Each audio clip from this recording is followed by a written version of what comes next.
Hello friends, welcome to Shah சமையல். இன்றைக்கி நம்ம ரொம்ப சிம்பிளான ரொம்ப ருசியான லெமன் ரைஸ் எப்படி வீட்டில் செய்கிறதுன்னு பார்க்க போகிறோம். நம்ம ரெசிபிக்கு போகிறதுக்கு முன்னாடி எங்களோட ரெசிபியை நீங்கள் வீட்டில் செஞ்சு பார்த்துட்டு ஃபோட்டோ எடுத்து எங்களோட ஃபேஸ்புக் ஷா சமையல் பேஜ் இருக்குது, இல்லைனா ஜிமெயில் ஐடி டிஸ்கிரிப்ஷனில் கொடுத்துருக்கேன், அதிலலாம் நீங்கள் ஷேர் பண்ணுங்கள். நாங்கள் அந்த ஃபோட்டோஸ் எடுத்து எங்களோட யூடியூப் கம்யூனிட்டி இல்லைனா ஃபேஸ்புக் பேஜில் ஷேர் பண்ணுறோம். நீங்கள் இன்னும் ஷா சமையலுக்கு சப்ஸ்கிரைப் செய்யலைன்னா ரெட் கலர் சப்ஸ்கிரைப் பட்டனை ப்ரெஸ் பண்ணிவிடுங்க. பக்கத்தில் இருக்கிற பெல் ஐக்கானையும் ப்ரெஸ் பண்ணிவிடுங்க. உடனுக்குடன் நீங்கள் அப்டேட்ஸ் எல்லாம் உங்களுக்கு கிடச்சிரும். இந்த ரெசிபி பிடிச்சிருந்துச்சுன்னா லைக் பண்ணிடுங்க.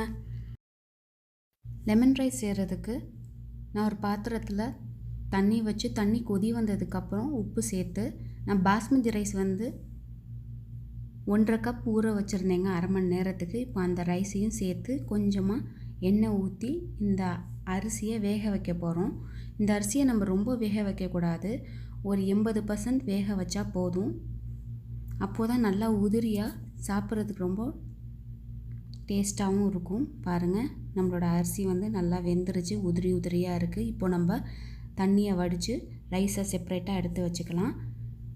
இப்போது ஒரு நான்ஸ்டிக் பேன் வச்சுருக்கேங்க. ஸ்டவ்வை மிதமான சூட்டில் வச்சுக்கோங்க. நான் லெமன் ரைஸ் செய்கிறதுக்கு நான் நல்லெண்ணெய் எடுத்திருக்கேன். 3 டேபிள் ஸ்பூன் அளவு நல்லெண்ணெய், 1 டீஸ்பூன் அளவு கடுகு, 4 வரமிளகாய், 1 டேபிள் ஸ்பூன் அளவு கடலைப்பருப்பு, 1 டேபிள் ஸ்பூன் அளவு கடலை, இதெல்லாம் சேர்த்து நல்லா அந்த எண்ணெயில் ஃப்ரை பண்ணிக்கணும். இப்போது கருவேப்பிலை சேர்த்து நல்லா அந்த எண்ணெயில் வதக்கிக்கங்க.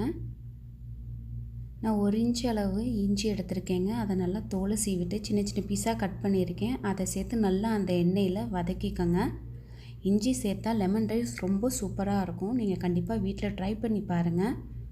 இப்போ தேவையான அளவு உப்பும் மஞ்சத்தூள் 1 டீஸ்பூன் சேர்த்து ஸ்டவ்வை ஆஃப் பண்ணிடுங்க.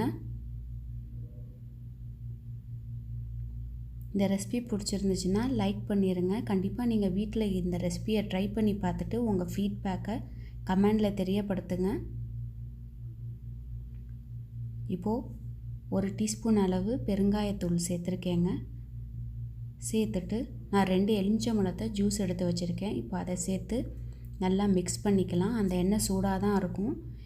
ஏன் நம்ம ஸ்டவ் ஆஃப் பண்ணிட்டோன்னா, ஹீட்டில் இருந்துச்சுன்னா லெமன்லேருந்து கசப்புத்தன்மை இறங்க ஆரம்பிச்சிரும். அதனால தான். இப்போ நம்ம அந்த ரைஸை போட்டு வடிச்சிரும் இல்லையா, அந்த ரைஸை சேர்த்து நல்லா மிக்ஸ் பண்ணிக்கலாம். நம்மளோட சூப்பரான டேஸ்டியான லெமன் ரைஸ் ரெடி ஆகிடுச்சு. ரொம்ப ஈஸியாக செஞ்சிடலாங்க. ரெசிபி உங்களுக்கு பிடிச்சிருந்துச்சுன்னா லைக் பண்ணி உங்கள் ஃப்ரெண்ட்ஸ் அண்ட் ஃபேமிலியோட ஷேர் பண்ணிடுங்க. நான் டிஸ்கிரிப்ஷனில் என்னோடய யூடியூப் இமெயில் ஐடி எல்லாத்தோட டீட்டெயிலும் டிஸ்கிரிப்ஷனில் கொடுத்துருக்கேன். கண்டிப்பாக செக் பண்ணிடுங்க. தேங்க்யூ ஃபார் வாட்சிங்.